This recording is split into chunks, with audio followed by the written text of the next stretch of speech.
Hi everyone, I'm Claire Sparrow. I'm here at my beautiful studio, Chapel Allerton Pilates in Leeds. And today I wanted to share with you an unwinding and awakening little short sample class. This is something that shows really some of the practice that I do on a daily basis and something that actually is a big part of the pelvic health work that I do with women. And this is going to involve a ball today. So most of you, I'm sure, have a soft ball laying around. If you don't have one of these Pilates balls, you could use a deflated floppy football, you know, a pound shop or dollar store style ball, which has lost its air and it's just laying about floppy. That would do just as well. It's really important that it is floppy. What we're looking for is that floppiness so that we're not getting intense feedback, we're getting subtle feedback. And that's going to really help us to create that unwinding, that gentle teasing out of the myofascial tissue in the body that's holding some tension. Sometimes we don't even know that we have it. This is something that, as I said, I do on a regular basis. This variations of this on a daily basis, and it really forms part of my healthcare, my prevention strategy, the strategy that I use to help me maximize and get the most out of all the other practices that I do. And so I really wanted to share. It's really going to be quite short, and I'm hoping that you're going to gain a lot from it. I do this first thing in the morning. You could do it before bed and it will help you to get a restful sleep. So we're going to start off with the ball actually underneath your head. So you're going to lay down on your back and you're going to place the ball where the base of your skull meets your neck. So it's not just under your head, it's got a little bit more support to it if you have it underneath the base of your skull and your neck. And you're going to rest here for a moment and arrive. So important that we take the time to arrive. Settle into your mind, your body, and your breath as it sits today, right here, right now. Just be with your mind, your body, and your breath. Allowing now the weight of your head to yield to the ball. So the front of your neck is melting and all of your facial features are melting. And when you feel that you have settled and melted into the ball, you can begin to rock your head, nodding to say yes. And we can think as we're nodding yes of a gentle intention for this unwinding and awakening practice that we're doing today. Yes, I dedicate this moment to myself. Yes, I deserve this time. Yes, I can be present.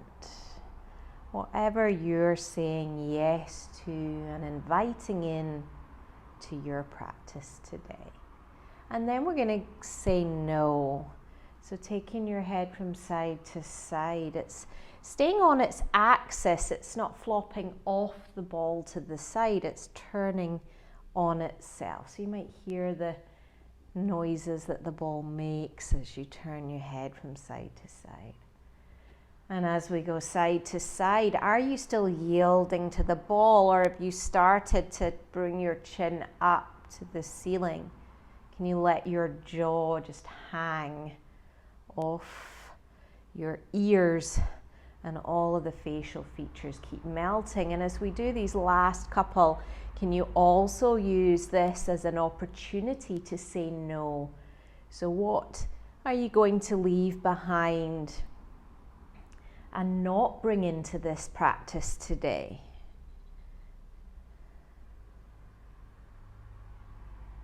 And then as you bring your head gradually to the center, let it melt again, yield to the ball. Here we'll do some circles, gentle circles with your head. And we're not going to reach your nose and circle with your nose. You're actually going to circle the back of your head into the ball. So we're increasing our awareness of the back of the head. And then we change direction. And all of this you can do with your eyes closed. I have my eyes closed. I really enjoy this practice, especially when I do it in the morning. I've got up early and I'm not quite awake yet. Sometimes I go and get some little cotton pads with some nice eye tonic on them, and I leave those sitting on my eyes to help me refresh and awaken. And we're going to do some figure of eights here, just to make sure that we've released out any of the remaining knots, and you might be getting some sound effects as you do this. And reverse your 8. And even if you're just wiggling your head about and you're no idea whether you're doing an 8 or not, you're still benefiting as long as you keep the yielding feeling, the weight into the ball. It really helps. And then let that all dissipate so it melts away. And blink your eyes open, take your ball out, and then when you take the ball out, just notice, wow, how does that feel? You feel like you're sinking into the mat underneath you or into your bed underneath you. You feel the release around your jaw. Maybe you didn't realize you were holding that tension. Maybe your chin feels like it's dropped down and your neck is longer and softer. And perhaps you just feel the back of your head differently than before. Then we're going to take the ball, and it's just why it's another reason why it's really important. It's very floppy because you're going to put it underneath the back of your body, sort of between your shoulder blades or around where your bra strap is. And settle in. You'll know when it's kind of in the right spot. It sometimes takes a bit of moving around, and often it's floppy and we look at it in our hands and it's really floppy, and then we put it under here and we go, wow, did it grow? Is it inflated again? Because it feels so much bigger when you put it underneath. So if you feel like, oh, this is just gross, I feel really uncomfortable, just reduce the air in your ball even more. And then we lie here, the palms are up, the arms are by your side, just kind of flopped there.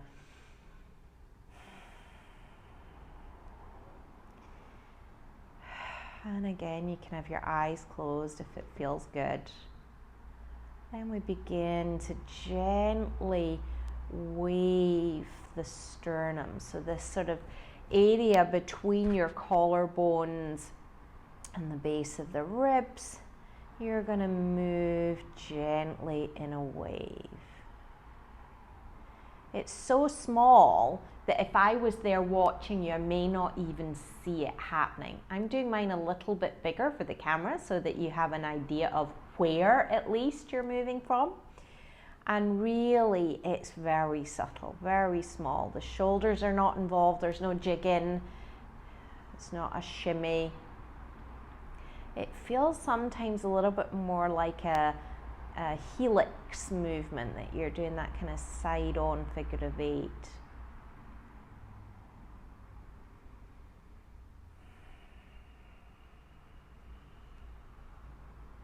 And then the arms are going to start, so the body settles and the arms are going to start rolling. So the arms spiral in and the arms spiral out. And I want you to explore this from your collarbones. Could you imagine that your collarbones across the top here are rolling down to roll your arms in, and they're rolling back to roll your arms back? So it is coming from like a turning sensation around your collarbones. And the breath is continuing in and out throughout. And then you can alternate. So as one is turning up, the other is turning down. So you've got one up, one down. Rolling your collarbones continually.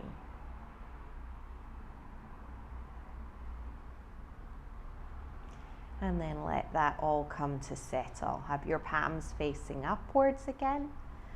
And breathing. If you feel any discomfort with the ball there, or you're fed up with it now, you could take it out for the next series and carry on without the ball.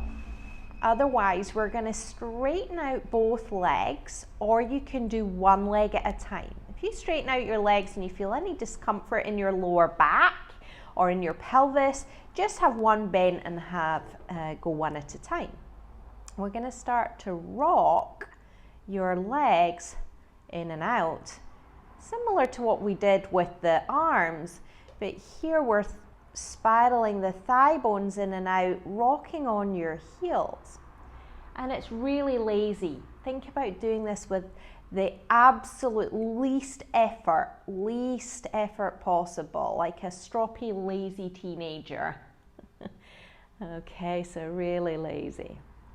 And then we can start to twist and spiral from your feet all the way up. So the knees bend as the toes come up, and you go big spirals. So here it's still as little effort as possible, but there is a bit more to get the feet to twist and spiral, change direction. You might start to feel as you do this movement that it's moving you somewhere up, higher, maybe near where the ball is. You can feel a relationship. What we're doing is unwinding any of the tension that is occurring in the area between your feet and your diaphragm. So there's lots of relationships coming up from the feet to the diaphragm. Your psoas is one of them. Okay, so we're releasing and unwinding. It's a bit like if you had a knotted necklace and you pulled on the ends of the knotted necklace, you just make it tighter. Whereas here, it's the idea that you would just wiggle the ends of the necklace to loosen everything in between. And that's really what we're doing here. And then let all that go. And then we're going to take the ball out. With loose knees, just like we did with the last exercise, we're going to start to rock. So now the rocking is forwards and back on the heels. And that rocking is traveling all the way up. And like we did with the last one, the rocking in and out, we're going to be doing forward and back, but we're also going to take the legs out and take the legs in. Take them out and take them in. Take them out and take them in. And then come to the center and gently let that rock dissipate. That can sometimes feel quite tiring. So if you get tired doing that one, just do a little bit less. If you think, oh no, I could have kept going for ages, go for a little bit longer with that one. It's really stimulating the diaphragmatic system from the feet all the way up. So you might have felt some like weird awakening in your pelvic floor as we were doing that. Okay, bend your knees, take your ball, place it underneath your pelvis now. And we're going to do really similar movement to what we did when we had the ball underneath your head. You're going to rock, saying yes with your pelvis, moving the pelvis, pubic bone rising, and then lengthening away. It's quite small because what I don't want is for you to move from your lower back. I'd really like you to create this kind of sinewy, undulating movement from your sacrum. So yes, the lower back is going to respond, but it's not what leads this movement. So go for this really almost like miniature salsa movement. You know, salsa dancers have got that way with them. It's so beautiful. And then can you go from side to side and have that same salsa, sinewy, undulating sacrum moving. And the legs are quiet as we do this. It's the hip bones rising and falling really gently. And then we can circle. And again, can you do it in that same small, like mini salsa dance with your pelvis? You know, you're sat at the side of the room, you don't want to get up and dance, but you're kind of on your chair and you're doing a little bit here, a little bit there, and then change direction.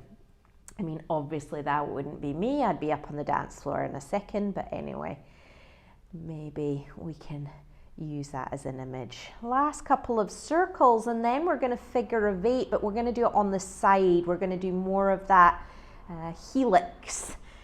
On the figure of 8 on its side to do that. And then reverse it.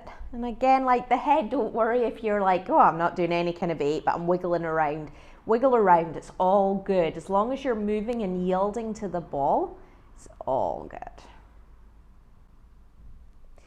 And then we're going to slowly lift the pelvis up.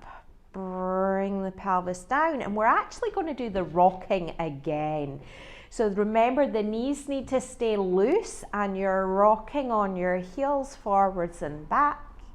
So we're just doing the forward and back one, just a few to feel like maybe we're getting a little bit more now that we've released the pelvis. Maybe it travels further up, and then let that gradually dissipate.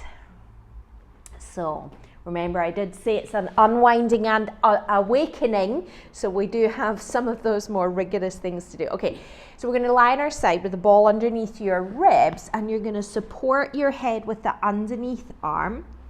Your knees are bent, you're just lying and resting here. With the ball there, it's going to help continue to release the diaphragm.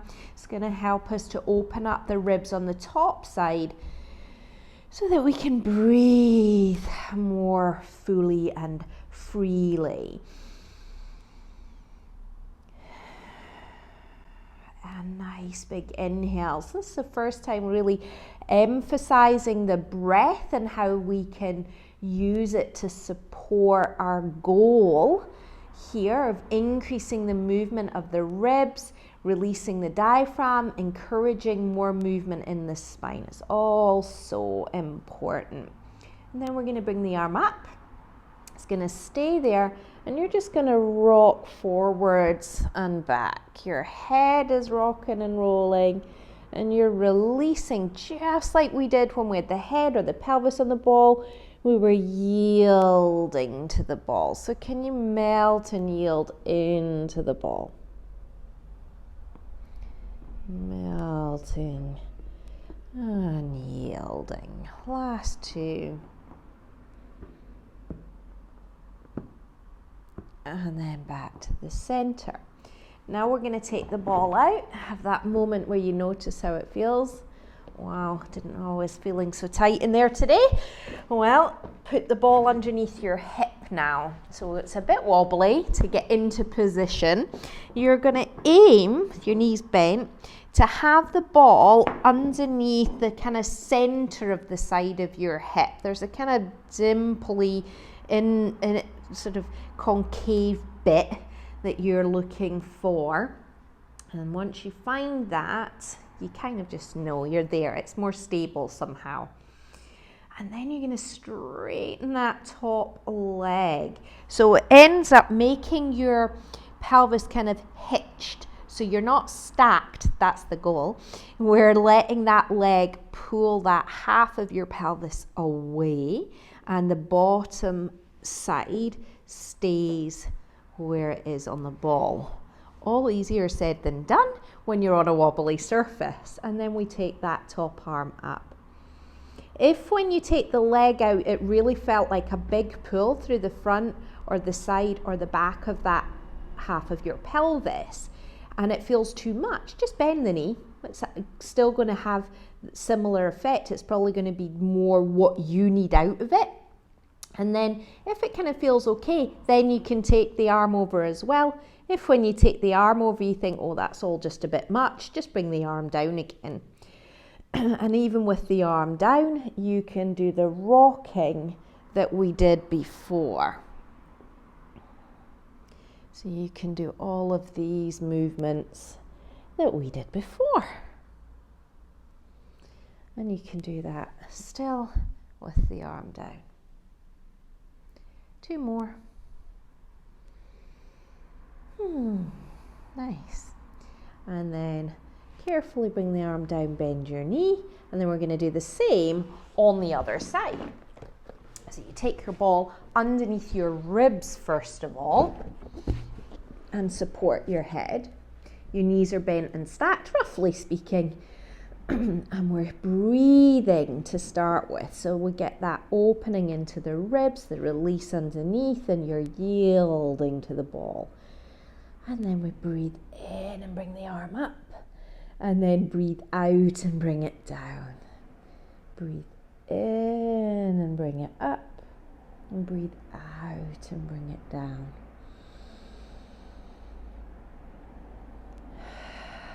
Really enjoy the space that's being created in the ribs, the continual releasing of tension that we didn't even know we had.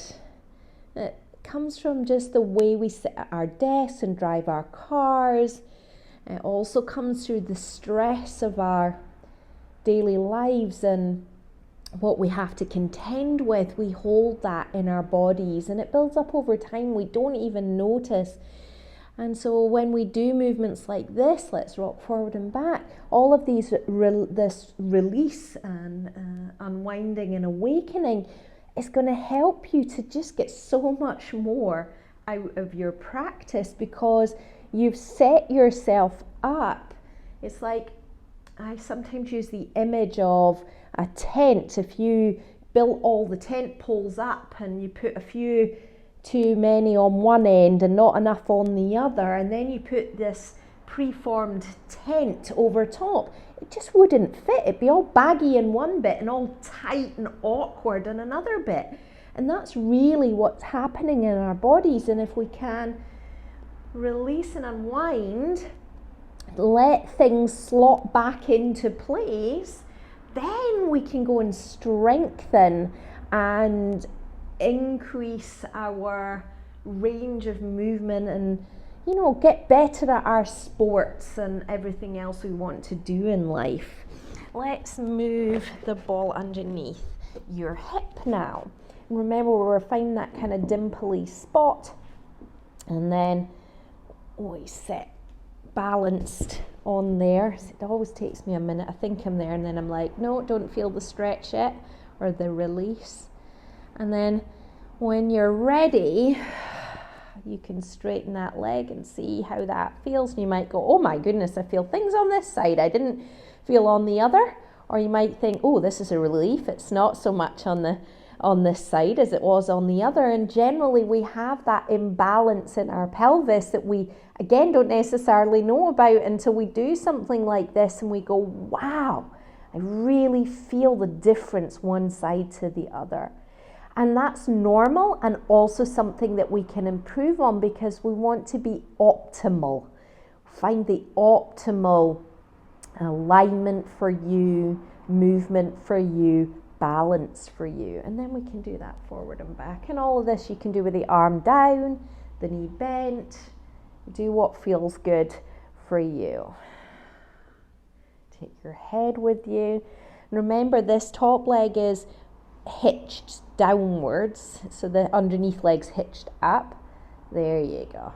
So remembering, and we're not stacking the hips like we so often do in Pilates. This is slightly different to that. Last couple.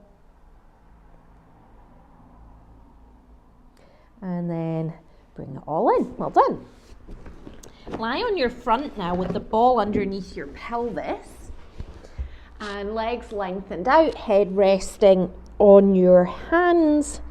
And we're going to do the same movement we did when we lay on our back and we had the ball underneath our pelvis. It's just now you're on your front, so it's pelvic clocks. So important that your pelvis is yielding to the ball. Start to gently rock forwards and back.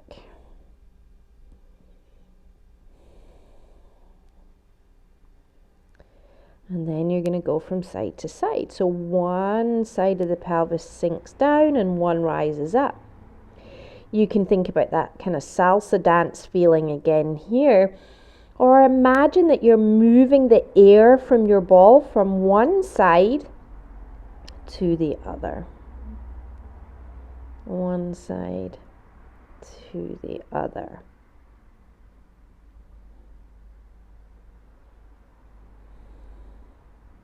And then begin to circle.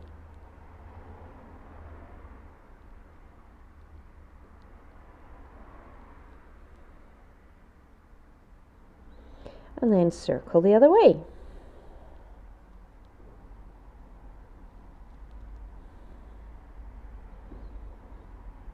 And then we can do those helixes.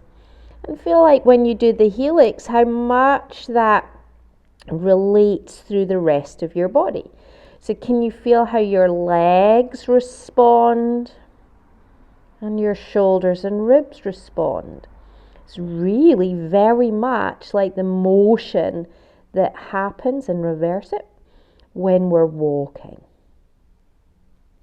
Feel that energy, transfer of information from where your center of gravity is in your pelvis, at the back of your sacrum, all the way through like a star, shooting star, out from there to the corners, to the shoulders, to the legs. And then release all of that. Take your ball out for a moment. And just notice for a second, how does that feel when you take your ball out? Rest your head in your hands again. Maybe you feel a release in your lower back that you've never felt. Maybe it feels longer, more open, wider. It's really, really important. Maybe the front of your hips feel like they've yawned open, that they're melting. That's really important too. Let's take the ball now, and we're going to put the ball underneath the front of your body, so it's kind of the opposite to where we had it when you were lying on your back. So when you put it there, if it feels painful, just take it out and do all of these movements without the ball, and gradually build up to introducing the ball. You're going to release your head down onto your hands.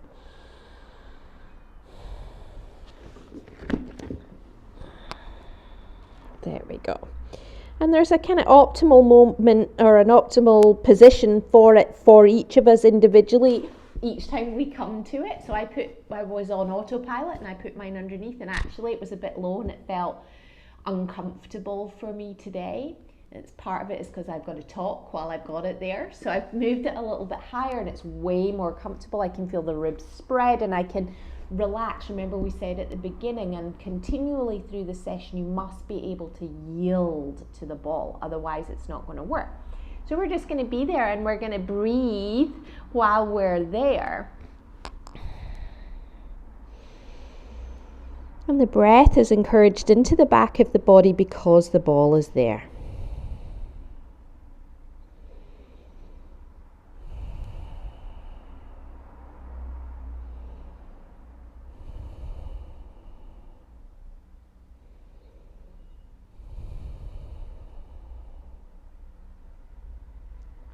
Okay, now take your legs wide enough that you can just easily roll your legs outwards and inwards. So you're rolling, rocking, like we did when we were lying on our back. And then do one and then the other.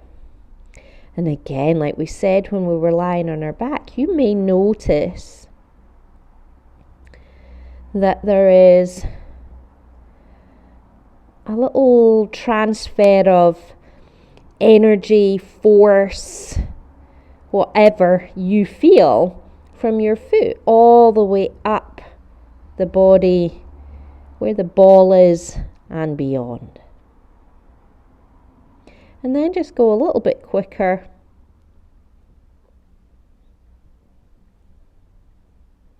And then let that dissipate. And then one final thing, legs are back to kind of whatever is comfortable, parallel-ish, tuck your toes under.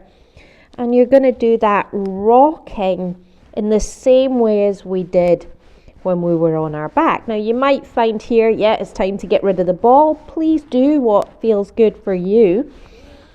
Otherwise you can keep the ball there and feel how this movement is actually giving you a massage and a release for your diaphragm as it attaches to your ribs, and will help the diaphragm to communicate to your pelvic floor as we move on to the last couple of exercises, and then as you get on with the rest of your day, and then let that all dissipate.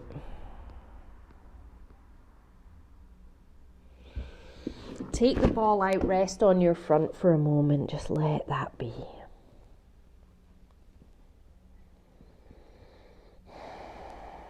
Feel the unwinding. Even as you take the ball away, the yielding continues further. Well done. It's a lot, isn't it? So we're going to come onto your back. And we're going to do our last little set of exercises. You're going to do this with your feet on top of the ball, which is easier said than done as always. We've got to put our feet onto something that is very, very unstable. So sometimes it can just take a minute to find your balance point on the ball. Sometimes the calves can start to overwork to hold you there. So you're probably a little bit too close if you get that, and you can take them a little bit further away, or it could be vice versa for you, but just play around with where is the place of ease. And as you come and lie on your back, you can also just compare yourself with yourself from the beginning of the session today. Feel how the back of your body is spreading and yielding into the surface underneath you, collarbones, shoulders, everything's wider and more released. And then we're going to do bent knee openings. We're going to start with both knees opening, and we're going to inhale, open just as far as we can. Stay in that back of the body awareness, loveliness, and where we're in control of the legs, that they're not flopping out. The ball is in control. And then we're going to alternate. So one knee opens and then it closes. We made a little bit of a mention of the center of gravity when we're lying on our front. So the center of your gravity in your body is right at the back side of your sacrum. So can you drop that into the mat underneath you to create ease of balance? So as you're opening the leg, it's not dragging the pelvis or the hip or the sacrum with you. Then we're going to add the opposite arm arcing as we're opening. Looking for a sense of coordination between the two limbs moving. And you might be starting to feel some awareness through the pelvis, through the inner seams of your legs. So this is more awakening than unwinding, which I'm sure you've already cottoned onto. Last one or two of these, feeling your feet working with the ball, and then rest. Take your feet off the ball and feel your feet as they meet the surface underneath you.